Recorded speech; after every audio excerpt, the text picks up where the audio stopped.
Kálẹ̀ gbogbo ilé season wa ló ń kí láti Oduduwa ti radio. A dúpẹ́ bẹ́ẹ̀ ṣe darapọ̀ mọ́ wa. Kò ní síwá kò ní rẹ̀ wá gbogbo wa lápapọ̀ wa. Àjọ Màdélẹ̀ lérí ni wọ́n ní fẹ́ ẹnì kankan ṣe nínú wa ṣe àwátì láṣẹ Èdùmàrè. Mo fẹ́ kí ẹ gbọ́ ọ̀rọ̀ yìí. Ara ń ta ṣe fẹ́ gba òmìnira rẹ̀ o. Arákùnrin tètò òun náà jẹ́wọ́ sọ pé òun já fún gbà. Àmọ́ ẹsẹ̀kẹsẹ̀ wọ́n gbà fún ẹ̀yàn wọ́n dẹ̀ gbé padà fẹ́ tó ní gẹ́gẹ́ bí n tó sọ.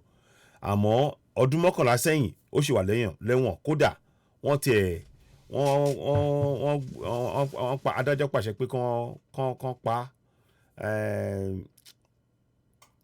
kán rán sọ́run pẹ̀lú ìdájọ́ ikú gẹ́gẹ́ bá ṣe sọ. Ẹ gbọ́ ọ̀rọ̀ náà ẹ jẹ́ ká fetí sí. Gbogbo wa náà ló ṣe pàtàkì ara tá ṣe fẹ́ lọ. Arákùnrin náà ó dẹ̀ máa rí pé òun náà ó fọwọ́ sí pé ká gba òmìnira wa àmọ́ mo fẹ́ ká gbọ́dọ̀ yẹn fúnra wa. Ẹ ṣeun. Ẹ jẹ́ ká bẹ̀rẹ̀ báyìí. Yeah, so now ẹ kàn sáré sọ gbólóhùn kan bíi méjì lórí ọ̀rọ̀ yìí fún wa ẹ jọ̀ọ́. Ẹ wo ṣe rí ọ̀rọ̀ tó ṣe díẹ̀ nìkan ló ń ṣàánú bí mo ṣe wà yìí kò sí nǹkan ní ìtìjú because ẹ rojú mi. Bẹ́ẹ̀ni. Ṣọ́rọ̀ mi ti yẹ yín but Nigeria is a failed country sir. Bẹ́ẹ̀ni o. Ṣọ́rọ̀ mi yẹ yín. Number one nǹkan mo wà nínú problem láti 2011. Tẹ̀rín o láti 2011. Bẹ́ẹ̀ni sir. Ọdún méjìlá sẹ́yìn mà nìyẹn kẹ́. Bẹ́ẹ̀ni sir and kí ni mo ṣe available offence ní nǹkan tí mo ṣe. O ti yẹ I can't lie to you sir honestly speaking mo jọ gbé fóònù lọ́wọ́ èèyàn mo àti fóònù. Okay mo gbọ́.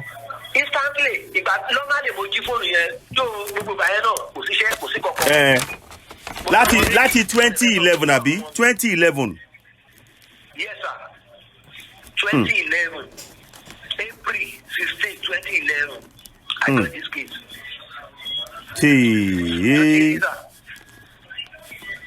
Mo ń gbọ́ ẹ máa sọ̀rọ̀ lọ. Mo jí fóònù ni mo gbà lọ́wọ́ èèyàn torí gbà yẹn àti jẹun ó nira. Ok. Mo fẹ́ sọ owó skul mo ṣáà gbogbo ẹ̀ ṣáà rí bó ṣe rí. Mo jí ní ilé kúrọ́ mo jí fóònù yẹn. Nígbà tí mo jí fóònù kò yóò bí ilé ìfẹ́ ẹni tó ní fóònù kan lẹ́sẹ̀kẹsẹ̀ instantly ó dariwo ó gba fóònù ẹ̀ ó lọ. Ṣé ń gbọ́ ọ ṣé máa fi ti sọ̀rọ̀ ẹ̀ ṣé máa tẹ̀síwájú pẹ̀lú. Ó gba fóònù ẹ̀ tó wọnú mọ́tò ẹ̀ padà tó dẹ̀ lọ lóòótọ́ mo mọ̀ pé nǹkan tí mo ṣe ò dá. Yes. But nígbà tí prosecutor kí wọ́n máa gbé mi dé SARS nǹkan tó ṣe fún mi mi ò lè bí àwọn hàǹdì mi ṣe gbá ṣàwo try to know maybe mo fi bọ́ gbà á ní or something mo ní mi fi bọ́ gbà mo snatch yẹn ni. Wọ́n ṣàpolówó 5 months nínú SARS wọ́n ṣẹ̀ gbé mi lọ kóòtù ìgbà tó máa gbé mi lọ kóòtù wọn lọ padà lọ já mi sí prison. Mo ní ìdíkì mention prison yẹn mi ní ìdíkì mention prison yẹn but ní Lagos State. Mo ti yẹ yín sí. Nígbà tí wọ́n máa gbé mi dé prison mo lò 3 years ní awaiting trial. Then after 3 years awaiting trial mo bẹ̀rẹ̀ sí ní lọ kóòtù lọ́ọ̀yà mẹ́ta gbogbo lọ́wọ́ mọ́mì mi wọ́n rẹ́kì mọ́mì mi down lórí kọ́mọ́. Lẹ́nu kọ̀ọ̀kan ṣá máa fọ̀rọ̀ gùn lọ́ọ̀yà kẹta tá a máa gbà ń sin ó ní ẹ̀ kí má wọlé ìgbàṣọ kòkó bá bá ṣáàsùn. Justice Ajọ́sẹ̀ lẹni tó condemn mi wọ́n condemn mi death to sentence me to death. Mr. Kini. Yes sir 2015 they condemn me to death. Fún fóònù. Fún fóònù. Cases like that níbí báyìí sir. Bẹ́ẹ̀ yẹn torí ẹ̀ I was supported. Even ṣẹ́rí àbájáde pé Yorùbá nation wáyé sí láti ìgbà tí mo ti kéré tí mo ti gbọ́njú tí mo ti dàgbà bọ̀. Ní ọkàn mi ti máa ń sọ fún mi pé orílẹ̀-èdè tí ò ṣe tèmi ni mo wà. Fi títóbi Olódùmarè búra ilé yóò ṣe ọ̀rọ̀ pé bóyá pé inú mi dùn pé mo bá ń sọ ni láti ìgbà tí mo ti wà ń kékeré tí mo ti grow up torí ìgbà yẹn I was born in 1981. Ṣó yẹ yín oríṣiríṣi bí láìpẹ́ ṣe rí ńgbà yẹn but kò ju bí ọdún kan sí méjì lọ́gbà yẹn gbogbo ẹ̀kọ́ dàrú ni. Kì í náà àmì tí ò rí nǹkan mi. Ọmọ igbó ọ̀rá ní mí ọmọ Ìbàràpá ní mí.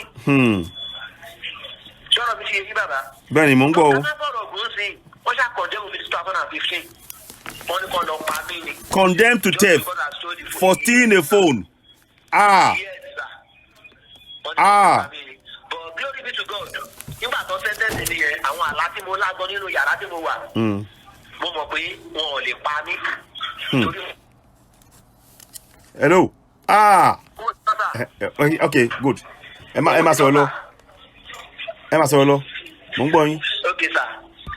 Then nígbà tí mo lè rí pé wẹ́ ọlọ́run ti ṣe 2018 gọ́fúnà Ambode ló wà bẹ́ẹ̀ Ambode òun ló wà ní Lagos gọ́fúnà gbà yẹn ó ṣàpìtì mi mo sanwó òkú ṣe rí gbogbo prison nǹkan tó ń ṣẹlẹ̀ prison kan bàbá mi lè gbúrọ́ fún yín ọ̀rọ̀ ànọ́dá ọ̀rọ̀ nìyẹn láìfù wa bíbá yìí àwa là ń bọ́ra gbogbo àwa táwa prison. ṣé Èkó lẹwà báyìí àbí ibo lẹwà ṣé Èkó lẹwà.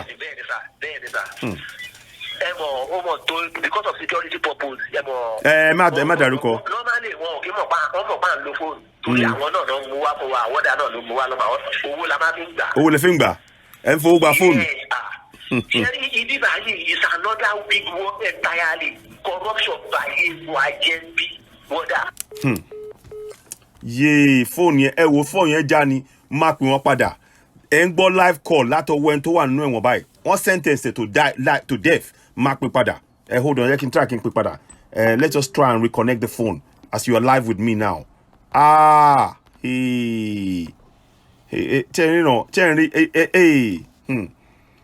Mo kàn máa sáré gba mo kàn fẹ́ try kí n tó bá Looks like you don't have enough credit. Okay, máa pè padà máa pè wọ́n padà.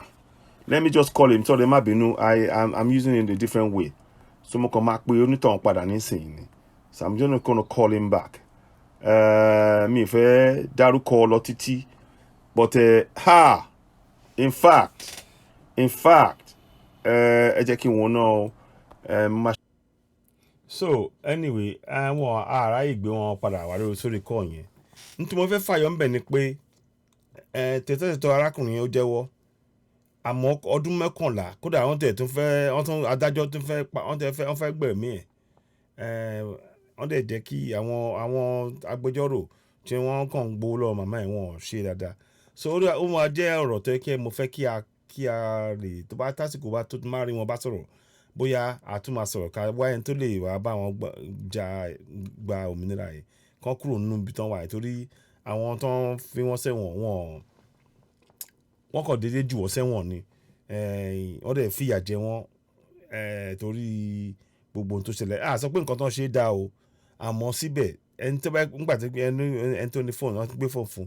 ṣe lọ́kàn bá wí kán lè sọ pé má tẹ̀ tún ṣe bẹ́ẹ̀ mọ orúkọ bẹ́ẹ̀ yẹn àmọ́ eléyìí tán ṣe ń sin ọdún 11 òun lẹ́gbọ́n yẹn kí lẹ rọrọ̀ yìí sí ẹjọ́ ẹ bá máa pín ètò bá ṣe ń wọlé ń wo Citizenwa lórí Oduduwa TV Radio ẹ jẹ́ má gbàgbé láti bá wa subscribe ẹ bá wa lọ subscribe sórí Oduduwa TV Radio àti Citizenwa àtàwọn tó kù náà ẹ bá wa subscribe ẹ ṣeun.